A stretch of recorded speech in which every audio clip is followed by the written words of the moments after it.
NCERT CBSE class 10 maths chapter 8 introduction to trigonometry हम लोग शुरू करते हैं।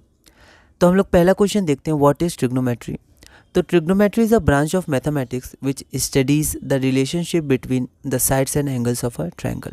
तो ट्रायंगल में 3 साइड और 3 एंगल्स होते हैं, उनके रिलेशनशिप को ये स्टडी करता है ब्रांच ऑफ ट्रिग्नोमेट्री। ये बहुत ही गहरा ब्रांच है, बहुत ही बड़ा और विस्तार है इसका। हमें बहुत ही इंट्रोडक्शन पढ़ना है, बहुत ही बेसिक में पढ़ना है। 11th में जाएंगे तो हमें और अच्छे से पढ़ना है, डेप्थ में पढ़ना है, ठीक है। 12th में हमें इन्वर्स पढ़ना है ट्रिग्नोमेट्री के, और अगर आगे आप कंटिन्यू करते हैं मैथ्स में, है ना, और कोर में जाते हैं तो आपको इसको बहुत अच्छे से आगे पढ़ना है। ये बहुत बड़ा ब्रांच और बहुत ही डिटेल ब्रांच है। ट्रिग्नोमेट्री में ट्राई हो गया 3, गॉन साइड्स हो गया, मेट्री मतलब मेट्रोन या मेजर हो गया। तो 3 साइड्स का मेजर, या हम लोग कह सकते 3 एंगल्स का मेजरमेंट, साइड्स का मेजरमेंट, उनके बीच में रिलेशन पता करना। We will restrict our discussion to acute angles however, angles only. तो हम लोग एक्यूट एंगल्स के बारे में डिस्कस करेंगे इस चैप्टर में। However these ratios can be extended to other angles also. तो एलाइड एंगल्स होते हैं, और भी ज़्यादा एंगल्स होते हैं जिसको हम लोग फार्मूलाज लगा के 90 प्लस थीटा, 180 प्लस थीटा, ये सब और भी फार्मूलाज लगा के हम लोग इनको तोड़ सकते हैं एक्यूट एंगल्स में। तो ये सब में 11th में स्टडी करना है। अगला है, what do you mean by side opposite to angle A और angle C, side adjacent to angle A और angle C in right triangle ABC। तो अगर हमारे पास एक राइट ट्रायंगल ABC है तो हमारे पास एंगल A है, एंगल B है, एंगल C है। उसमें से एक तो 90 डिग्री होगा। मान लेते हैं B हमारे पास 90 डिग्री, तो एंगल A और C, इसके रेस्पेक्ट में अगर हम लोग देखेंगे तो हमारा साइड अपोजिट और साइड एडजेसेंट क्या होता है। मान लेते हैं let ABC be a right triangle, तो हम लोग एंगल CAB कंसिडर करते हैं, CAB, या फिर इसको ब्रीफ में एंगल AB लिख सकते हैं जो एक्यूट एंगल है। तो जो साइड BC है वो इसको फेस कर रहा है, ठीक है, या कह सकते हैं इसके ऑपोजिट है, तो उसको हम लोग बोलेंगे side opposite to angle A। और ये जो साइड AB है वो एंगल A का पार्ट है, ठीक है, तो हम लोग कह सकते हैं side adjacent to angle A, मतलब एक तरह से टच कर रहा है एंगल A को, ठीक है। वन ऑफ द जो रे होता है एंगल में, है ना, या फिर यहाँ पर हम लोग देख सकते हैं जो लाइन सेगमेंट है एक AB है उस एंगल A का। तो the side BC faces angle A, it is known as side opposite to angle A. Side AB is a part of angle A and it is known as side adjacent to angle A.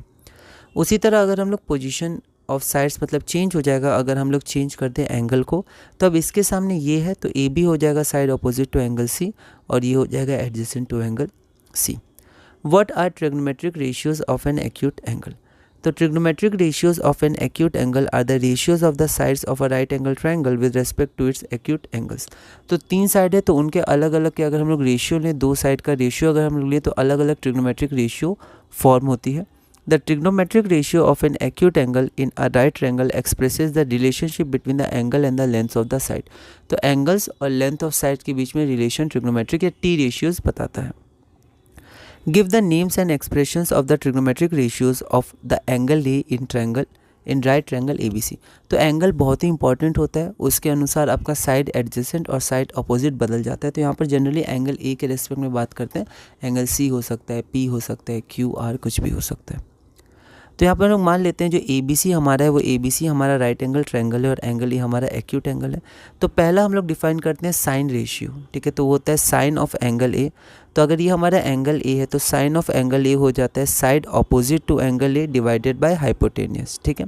तो 3 side होते हैं triangle में, एक होता है side opposite to the given angle, एक होता है side adjacent to the given angle, और एक होता है हाइपोटेनियस।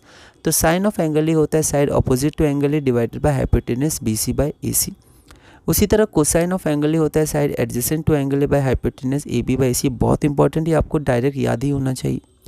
टेंजेंट आता है हमारा तीसरा रेशियो, होता है side opposite to angle A. Angle A क्यों? क्योंकि tangent of angle A, tangent किसी एंगल का निकलता है। अगर एंगल C होता तो side opposite to angle C हो जाता, एंगल P होता तो side opposite to angle P हो जाता है divided by side adjacent to angle A, that is BC by AB। Cosecant फिर आता है जो हमारा अपोजिट होता है साइन का, तो को सेकेंड ऑफ एंगल ए आपका होता है cosecant of angle A is equal to 1 by sine of angle A. तो इसका ऑपोजिट हो जाएगा, मतलब रेसिप्रोकल कह सकते हैं, रेसिप्रोकल हो जाएगा AC बाय AB। उसी तरह सेकेंड ऑफ एंगल ए आपका होता है 1 by cosine of angle A hypotenuse by side adjacent to angle A AC by AB। और को टेंजेंट आपका होता है reciprocal of tangent 1 by tangent of A side adjacent to angle A divided by side opposite to angle A AB by AC। अगला हमारे पास है right the abbreviation of T ratios of angle A. तो जो हमारे पास abbreviation होता है, जो हमारे पास अभी टी रेशियोज हमने देखा, उसके नाम को हम लोग थोड़ा सा शॉर्ट कर सकते हैं, एब्रीविएट कर सकते हैं। तो trigonometric ratios are abbreviated as, sine A में ई हट सकता है तो sine A, cosine A cos A, tangent A को टेन ए, को सेकेंड को कॉसेक ए, सेकेंड को सेक ए और को टेंजेंट को कॉट ए। तो साइन ए बराबर इतना, ये हम देख सकते हैं, साइन ए रेसिप्रोकल होता है, ठीक है। और साथ में ये आपको बहुत इंपॉर्टेंट है, ये सब है ना, आगे बहुत काम आते हैं ये। तो टेन ए आपका होता है sign A by cos A और कॉट ए आपका होता है कॉस ए बाय साइन ए। अब यहाँ पर देखिए कि कभी कभी हम लोग एंगल को थीटा लेते हैं, जैसे angle A, angle B, angle C, इसकी जगह एक थीटा ले लेते हैं, ये ग्रीक लेटर है। Sometimes the Greek letter theta is also use to denote an angle. अब ये जो हमारे पास मान लेते हैं थीटा है, तो जो साइड अपोजिट टू थीटा हो जाएगा BC, इसको हम लोग परपेंडिकुलर भी बोलते हैं, ठीक है। और ये जो आपका है साइड एडजेसेंट, इसको हम लोग बेस भी बोलते हैं, ठीक है। तो कई बार परपेंडिकुलर और बेस के टर्म्स में आपका ट्रिग्नोमेट्रिक रेशियो डिफाइन किया जाता है। तो जैसे ये क्या था, sine theta side opposite to theta मतलब P by side adjacent to theta मतलब B, सॉरी हाइपोटेनस है ना, साइन है तो हाइपोटेनस, तो side opposite to perpendicular P by hypotenuse P by H। उसी तरह का इसके लिए कॉस को डिफाइन करेंगे तो साइड एडजेसेंट टू थीटा मतलब B by H, base by H, वैसे P by B, H by P, H by B और B by P। The symbol sin A is used as an abbreviation for the sign of the angle A.